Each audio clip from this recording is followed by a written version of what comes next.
Okay, so by this stage, you should have watched my Designing Our Databases video and have an idea of what you want in your first table. So now we're actually going to do that. And to do that, we're going to need to open up XAMPP. I'm going to make sure that MySQL here is started. So this should be green. If it's not, hit start. We're then going to hit admin. And this is going to take us to this screen here. Now this is where we manage it's PHP MyAdmin. This is where we manage our databases. So first thing we're going to get started is we're going to get a new user. Okay, this is going to be the one that we use with our code. So I'm going to go to user accounts, add user account, username. I'm going to call it Accessor. You can call it whatever you like. You could call it Frank for all I care. It is up to you. I would recommend using a random password like this. If you do that, make sure you note down what it is because you won't be able to find out later. So I just paste it into my document. We'll get to this code in the next video. You can just put it in Notepad or something like that. Once you've got a password, we're going to want to select, insert, update, and delete, these four. And that's it from this section here, okay? And then we're just going to hit go. Lovely. You have added a new user. Oh, you have added a new user. If you don't see that, if it comes up with an error, please come see me. So now we've got a new user account, we need to create our database. So we're going to hit over here on the left, new, and we're going to need to give it a name. I'm going to say zoo, okay, for my zoo. And the table I'm going to create, it's now going to ask us to create a table. So that was the database.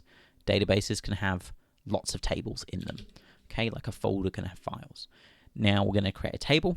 I'm going to name that animals, and it's going to have 5 things. And that's because this is my animals table, and they're the properties, the columns, if you will. So I'm going to create. Lovely. Now, one of them wants to be an ID. One of them is the animal's name. One of them is their species. We've got birth date. Now, I said age over here. I'm going to go with birth date, and I'll explain why in a sec. For color. Okay. Now, ID, we want that to be an integer, which is a whole number, like 0, 1, 2, 3. They're integers. No decimals, no fractions. We want to also tick the AI, auto increment, not artificial intelligence, auto increment box on this one. And that's going to make it the primary key, which means primary key means we can only have one entry for an ID. And I'll show you that later in the series. So, name, well, their name's not going to be a number, so we're going to make it text. We can leave the rest of these just as the default. We don't need to change any of these for now, okay? Species, again, I'm going to give it text. Birth date, that one, we're going to do a date, okay? Fur color, there's an argument to be made. It could be a number, but I'm going to say text. We can just write in red, green, what have you. So we've got our names. We've got the correct types for the data. We've got our primary auto-incrementing ID. Everything else looks good to me. I might make it optional that we include fur color, and that's what this is here.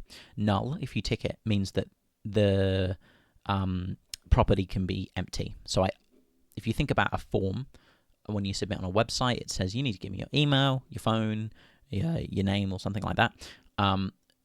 Having these unticked means that they are required. Okay.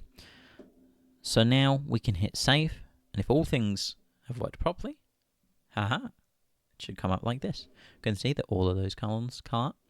All of those columns come up here, and we get a whole bunch of other stuff to do. We're not going to be too worried about that. We'll come back to how we actually use this in the next video.